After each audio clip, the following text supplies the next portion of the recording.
भारत निवडणूक आयोगाने मतदान टक्केवारी अद्ययावत करण्यासाठी अधिक कार्यक्षम आणि तांत्रिकदृष्ट्या सुसज्ज प्रणाली सादर केली आहे. या नव्या प्रक्रियेमुळे पारंपरिक अहवाल देण्याच्या पद्धतीमुळे निर्माण होणारा वेळेचा अपव्यय मोठ्या प्रमाणात कमी होणार आहे. 1961च्या निवडणूक आचारसंहितेच्या नियम 49S अंतर्गत प्रत्येक मतदान केंद्रातील प्रिसाइडिंग ऑफिसर म्हणजेच PRO यांना मतदान समाप्तीनंतर उमेदवारांचे प्रतिनिधी असलेल्या पोलिंग एजंट्सना फॉर्म 17C देणे बंधनकारक आहे.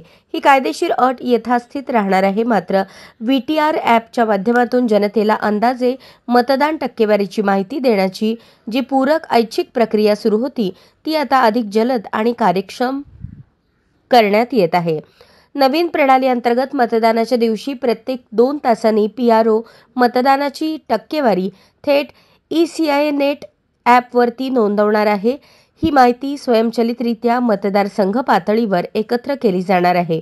पूर्वीप्रमाणेच अंदाजे मतदान टक्केवारी दर 2 तासांनी प्रसिद्ध केली जाईल. विशेष म्हणजे मतदान समाप्तीनंतर PRO मतदान केंद्र सोडण्यापूर्वी ECI नेटवर अंतिम मतदानाची माहिती भरतील.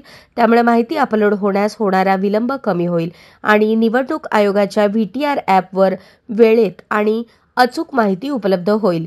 जिथे मोबाईल नेटवर्क उपलब्ध नाही तिथे ही माहिती ऑफलाईन स्वरूपात साठवून नेटवर्क पुन्हा उपलब्ध झाल्यावर ती अपलोड करता येईल. नवीन प्रणालीमुळे सर्व त्रुटींवर मात करत आगामी बिहार निवडणुकीआधी ECI नेट आणि त्यातील अद्ययावत VTR ॲप ही एक महत्त्वपूर्ण यंत्रणा म्हणून काम करणार आहे, अशी माहिती भारत निवडणूक आयोगाने प्रसिद्धी पत्रकाद्वारे दिली आहे.